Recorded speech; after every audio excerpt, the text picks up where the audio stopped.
Bonsoir à toutes et à tous, bienvenue à Metro News. Voici les titres qui font la une de l'actualité.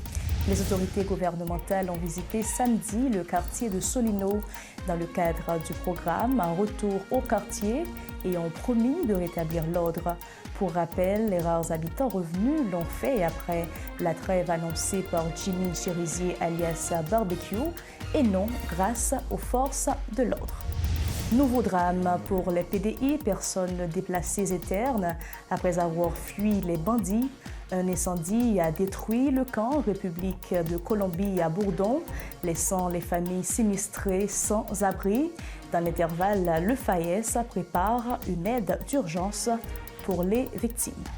Sunrise Away annonce la reprise partielle de ses vols entre Cap-Haïtien et Port-au-Prince avec une capacité réduite. Ces liaisons avaient été suspendues fin novembre en raison de la détérioration de la situation sécuritaire dans la capitale, tandis que les vols internationaux restent interrompus. Restez fidèles à Metro News.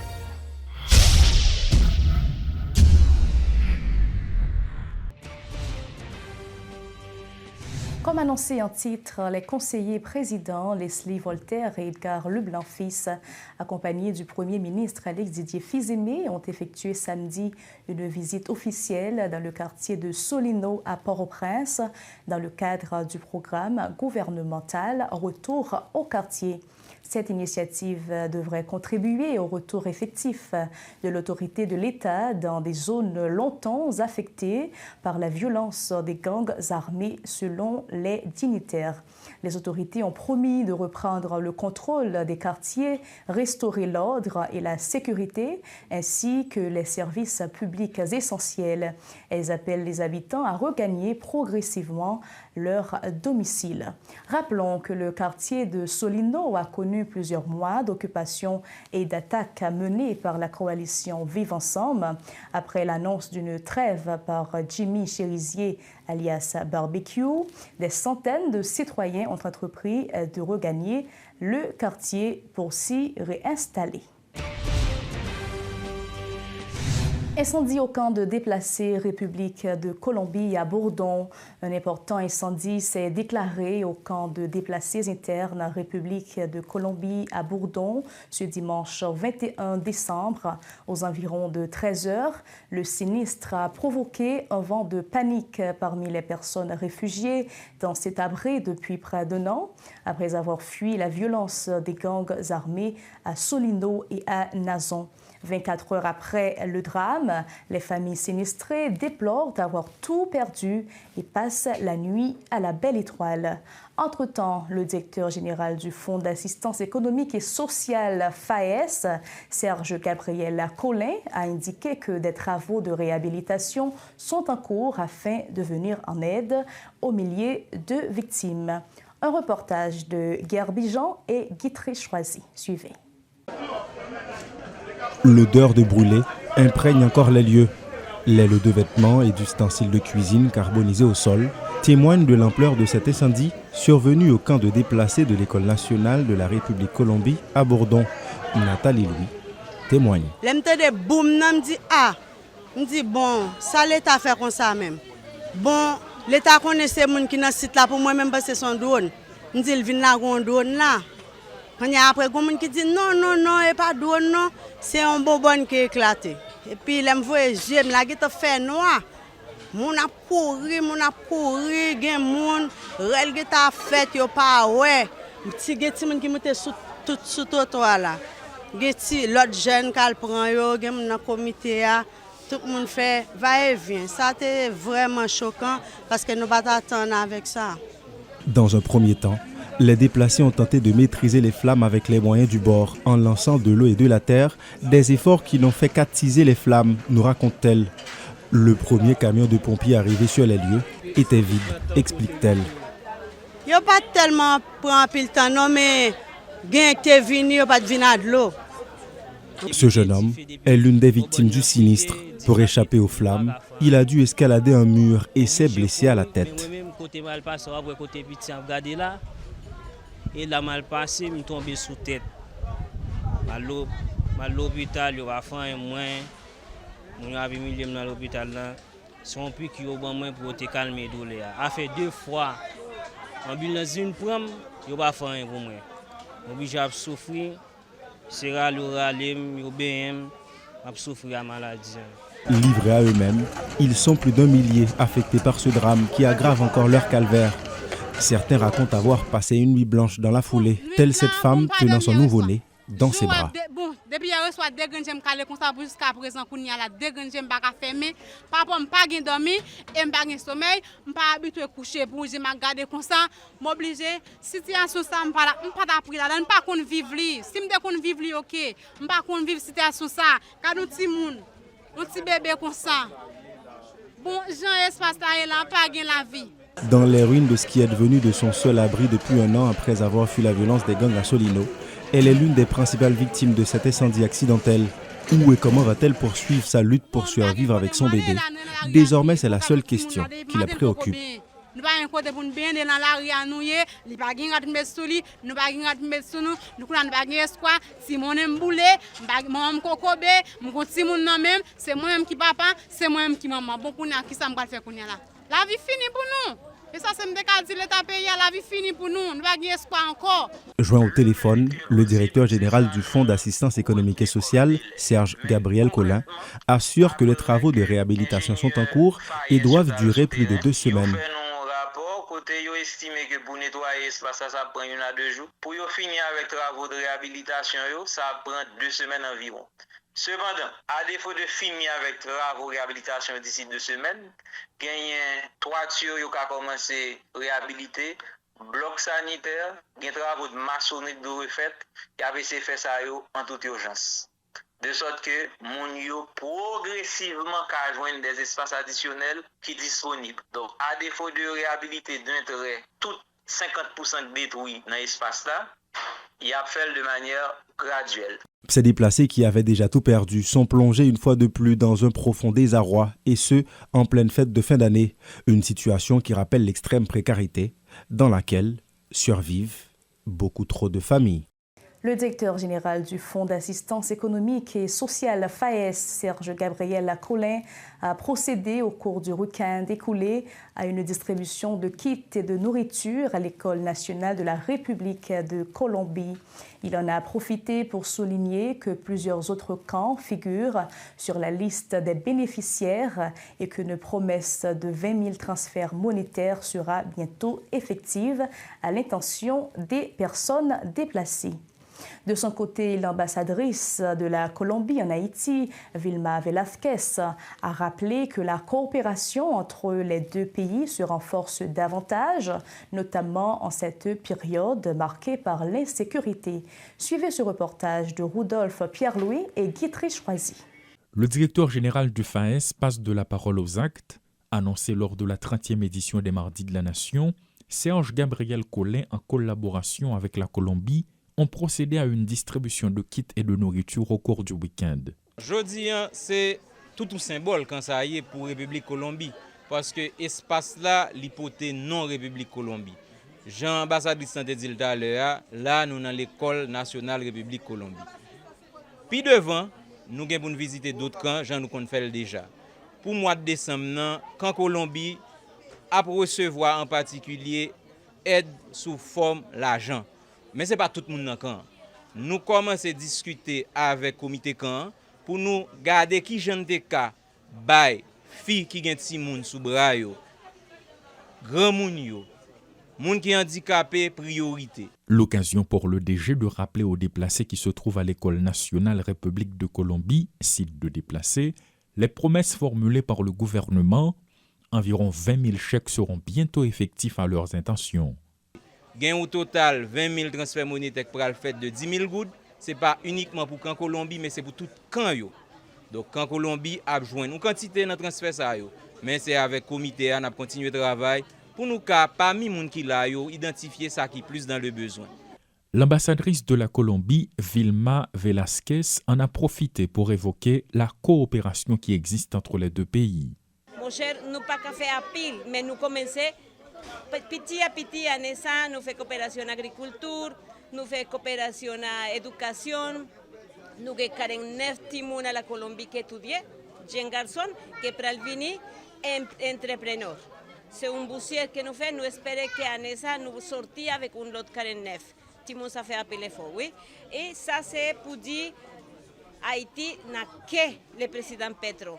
Au total, 550 familles pour un effectif de 1246 personnes, dont 172 enfants et une douzaine de handicapés, se trouvent sur le site depuis plus d'un an. Parallèlement, une autre distribution a lieu à Solino par le Premier ministre Alex Didier Fils-Aimé.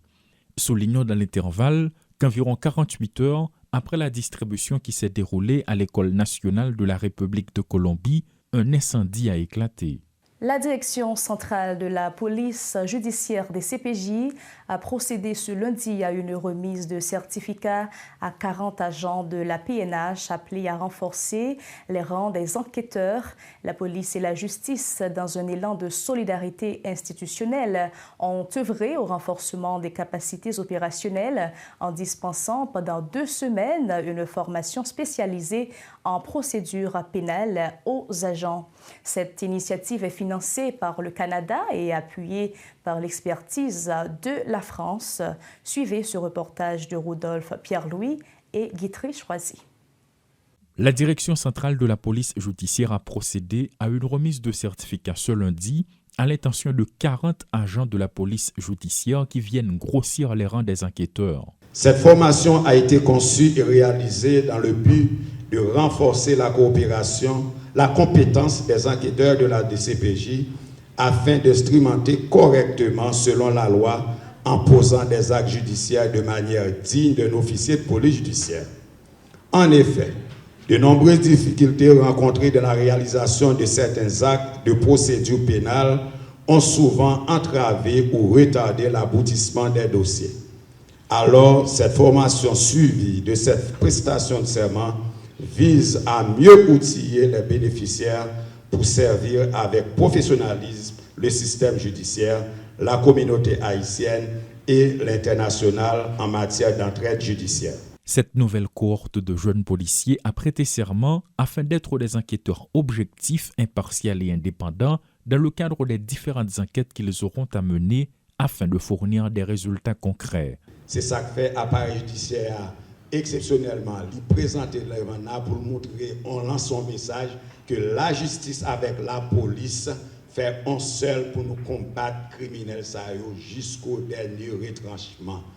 Parce que juge de paix nous en pile fois il pas arriver en équipe côté, il pas qu'à instrumenter et l'envision dirigeant directeur général de la police là instruit DCPJ pour que les faire jonction avec 2 juridictions dans la zone métropolitaine d'abord pour outiller enquêteurs de compétences de manière à ce que les dossiers nous préparer dossiers pour nous voir les criminels devant la justice. Comme on le dit, la défaite du droit est provisoire pour que nous ayons des dossiers solides, campés pour nous poursuivre ça qui peut aller la justice à la prison pour aller en prison.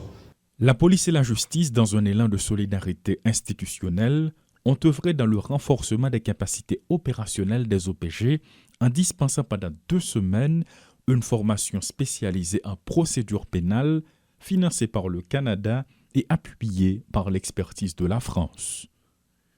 Autre information, l'ancien sénateur Yvelt Chéry exprime des doutes quant à la tenue d'élections dans le pays dans un délai aussi court. Invité à la rubrique Le Point ce lundi, il s'est insurgé contre le concept de transition douce, estimant que ce principe a permis aux membres du Conseil présidentiel de transition de poursuivre les actes de leurs prédécesseurs sans autre forme de procès. Écoutons l'ancien sénateur de l'OPL, Yvelt Chéry. Nous ne savons pas combien ça rapport. Même avec présence force de répression des gangs, non? Là, prend plusieurs années. Parce que ça qui gagne, c'est un appel à des jeunes qui voient comment gang a prospéré, même pour renforcer, pour soit un chef aller, un chef remplacé. Donc, l'idée on gemme de reproduction. Parce que depuis cause là a disparu, tout ensemble d'inégalités qui fait gang apparaître comme sauveur, parce que il dit lui-même toutes ses victimes. Mais problème qui gagne, si nous retirons gang, dans qui ça n'a pas l'entrée. Est-ce que la confiance est établie avec le système judiciaire qui c'est un plus pourri dans tout hémisphère là? Est-ce que la fait force de l'ordre de confiance? Parce que tout peuple a été en bas meilleur pour tomber en exaction dans meilleur. Est-ce qu'il a fait système exécutif la confiance que il a sorti dans le cadre pourriture? Départager, par exemple, moun sa yo qui responsable sécurité peuple là, eh bien, gon accusation sur yo, chaque mois yo prend l'argent intelligence là, yo dépenser pour faire pareil. Donc voici un instrument qui capable de connaître qui sont capables de combattre l'insécurité, il passe en gagot. Comment on va le faire? Et moun qui vini étranger yo pas gen anken. La compagnie aérienne haïtienne Sunrise Airways a annoncé samedi 20 décembre 2025 la reprise partielle de ses vols domestiques entre Cap-Haïtien et Port-au-Prince à compter de ce lundi 22 décembre. Les vols ont été suspendus fin novembre en raison de la dégradation de la situation sécuritaire dans la capitale haïtienne. Dans un communiqué publié sur son compte officiel X, ex-Twitter, Sunrise Airways précise que ces liaisons reprendront avec une capacité et une fréquence limitée afin d'assurer le confort et la sécurité des passagers. Les réservations sont ouvertes sur le site de la compagnie. Par ailleurs, les vols internationaux à destination et en provenance de Port-au-Prince de la compagnie aérienne, comme pour beaucoup d'autres, restent suspendus jusqu'à nouvel ordre. La 19e édition d'Artisanat en Fête s'est tenue le week-end des 20 et 21 décembre dans les locaux des Frères de l'Instruction chrétienne à Pétionville, sous une affluence réduite. L'événement a accueilli plus de 220 artisans et artistes qui ont exposé des créations riches en diversité. Réalisé une fois de plus dans un contexte socio-sécuritaire difficile, l'ambiance était moins abondante que dans les précédentes éditions. On constatait quelques participants et artisans. Toutefois, les responsables se sont quand même montrés satisfaits et parlent d'une édition réussie, mettant en avant la consommation locale comme pilier de la promotion de l'art haïtien. Guerre Bijan et Claude Désir étaient sur place pour recueillir les témoignages des artisans et du public. Depuis l'entrée, la baisse d'affluence du public saute aux yeux. Les allées sont étroites, mais le peu de visiteurs présents y circulent sans grande difficulté pour admirer les expositions, à l'inverse de la précédente édition réalisée au Caribé où le public avait déferlé. Malgré tout, les artisans, eux, sont au rendez-vous, comme ce peintre. Il s'agit de sa toute première participation et sa première journée se déroule plutôt correctement. Pour y a l'argent pays et vigner, donc ils viennent déranger en série d'artisans. Et comme c'est nous casser pinceau, mais nous pas casser pinceau, nous venons vraiment vrai, même les pas 100%, quand même passer quelqu'un. Oui, tout exprès, nous venons pour nous participer à ça en fait, vraiment nous recevoir, faire inscription, nous le 20 et puis normalement c'est quelque chose, et tout à fait. Mais là, je me satisfait. Zéro à sortir. Les stands de bijoux, les kiosques de vêtements, les pierres taillées, tout comme la peinture, tout y est. Le panache des couleurs et la diversité sont ce qui a attiré Néo, responsable du Centre culturel Brésil en Haïti. Mon cher, moi j'aime travailler en pile depuis longtemps, mais même je me suis là, mon cher. On est un artiste qui gagne un tableau là, ni ici ni au Brésil. Tellement moi j'aime travailler dans l'école qui est reconnue en Haïti, nous déjà connaissons. Et il gagne un travail que mon cher, ou pas venir là des années encore, ouais, même tableau, c'est toujours 20-30 tableaux nouveaux. Le Brésilien a surtout un faible pour les tableaux du peintre Onel. Ce disciple du célèbre peintre Jean-Claude Gaout, d'Itiga, n'a pas fait de bonnes affaires aujourd'hui. Mais le plus important, selon lui, est d'exposer et de tisser des liens. À chaque fin d'année, depuis que Artisanat en Fête, j'ai toujours aimé participer, juste pour me faire monde qui pas de quoi œuvre et puis juste pour montrer au monde qui ça me fait, qui ça m'a produit. Depuis plusieurs années, l'événement n'accueille plus d'acheteurs étrangers en grand nombre en raison du climat sécuritaire du pays, reconnaissent les responsables. Cette réalité n'est pas sans conséquence sur le chiffre d'affaires des créateurs. Cet artisan du village de Noailles l'un des plus importants ateliers de fer découpé du pays, en témoigne. Malgré Jean-Pays, malgré nous pas vendre, mais nous résistons quand même pour nous participer. Non, c'est différent. Alors, l'elle fait l'année passée dans le Caraïbe, il était différent par rapport à tout ici tout dans le Caraïbe. Alors, tout ça, il doit faire tout pour sortir, pour venir, pour prendre la rue, pour venir côté le fait là, dans l'école Caïfouéo. Malgré la baisse de la participation, les locaux des frères de l'instruction chrétienne débordent d'œuvres de la cour jusqu'aux salles de classe où nous avons rencontré Angeline Cherfils Jean-Louis, directrice de l'Office national des arts, une entité du ministère des Affaires sociales. Dans cette salle, ce sont les enfants qui créent à partir de l'argile. C'est toujours avec un pile plaisir, un pile chaleur que nous accueillons Timounio et nous accueillons adolescents tout, parce que nous manifestons une envie. Ils ont développé le désir pour ça qui a avec l'art en particulier, en dépit du fait que nous avons une jeunesse qui détourne, mais il y a de jeunes tout qui continuent à intéresser à la question artisanat. D'ailleurs, artisanat, c'est un élément qui perpétue tradition, qui perpétue histoire.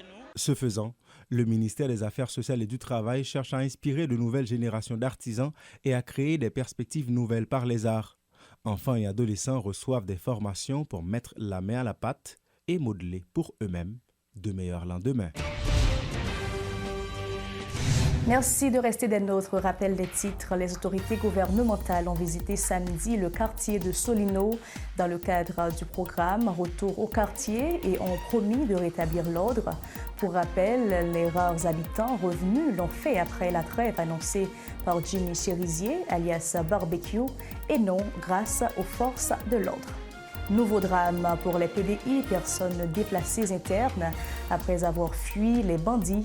Un incendie a détruit le camp République de Colombie à Bourdon, laissant les familles sinistrées sans abri. Dans l'intervalle, le FAES prépare une aide d'urgence pour les victimes. Sunwise Airways annonce la reprise partielle de ses vols entre Cap-Haïtien et Port-au-Prince avec une capacité réduite. Ces liaisons avaient été suspendues en fin novembre en raison de la détérioration de la situation sécuritaire dans la capitale, tandis que les vols internationaux restent interrompus. Ici s'achève le journal Métro News. Merci de l'avoir suivi. Restez fidèles à Métropole pour la suite de la programmation.